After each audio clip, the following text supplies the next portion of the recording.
Салам достор, бүгін сіздер менен мына ушундай жуп-жумшак пончиктерди жасайбыз. Эгерде кызык болсо, менен чогуу бирге болуңуздар. Алгач идишке 250 грамм унду элеп алып, 1 чай кашык дрож, 2 аш кашык шекер салып, жакшылап аралаштырып алабыз. Эми ундун ортосуна 1 дана жумуртканын сарысын, жарым чай кашык туз, 140 мл муздак сүт куюп, камырды жууруп алабыз.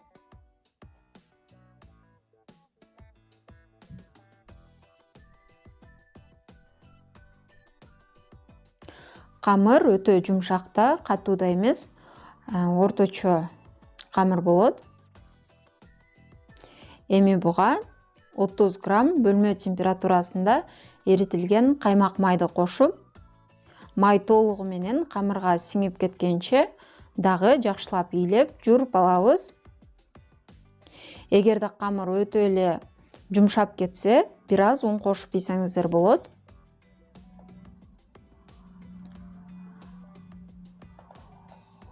Камыр дээрлик даяр болду. Эми аны бирдей 12 бөлүккө бөлүп алабыз.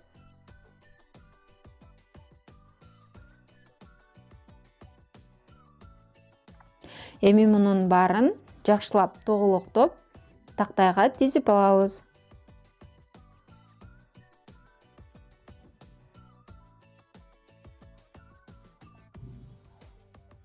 Ал эми тактайдын үстүн бир аз un себелеп койсоңуз, камыр жабышпай турат.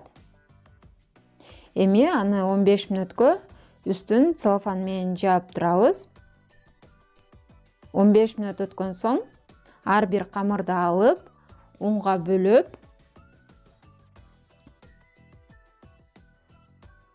мына ушундай тегиз идиш же болбосо капкактын жардамында үстүнөн басып, тегиз кылып жайып алабыз.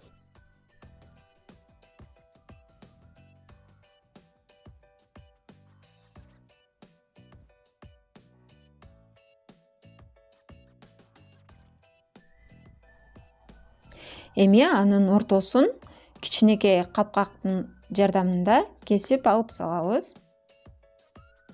Ал эми пончиктерди болсо пергамент кагаздын үстүнө тизип турабыз.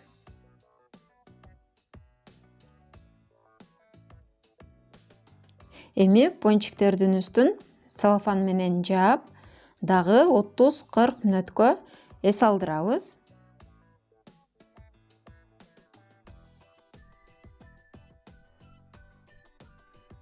Камырыбыз да эс алды. Эми табага май куюп, орточо отто ысытып алып, пончиктерди салып, жай отто эки тарабын тең кызарта бышырып алабыз.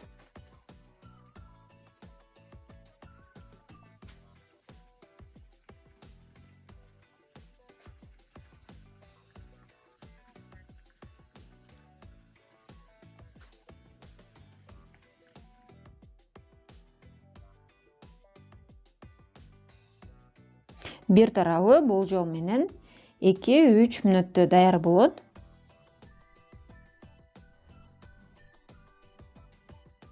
Эми экинчи тарабына оодарып, бул жагында кызарта бышырып алабыз.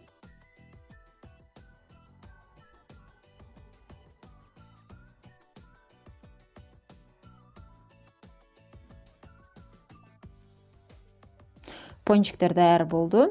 Эми аны майдан чыгарып алсак болот.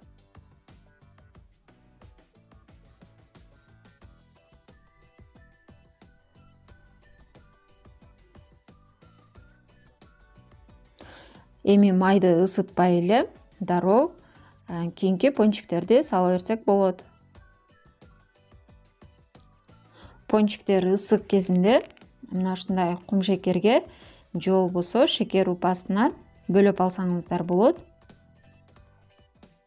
Ал эми шоколад менен үстүн каптайм десеңиздер, анда пончиктерди муздатып алышыңыздар керек болот.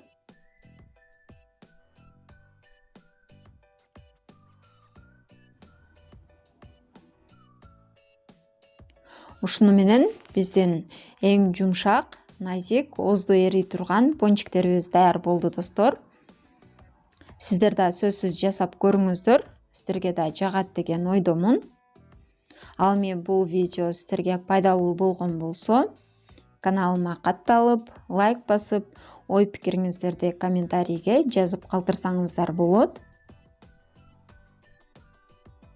Ошондой эле кийинки видеолорду биринчилерден болуп көргүңүздөр келсе, подписаться баскычынын жанындагы коңгуроо белгисин басып койсоңуздар, сиздерге билдирүү барып турат.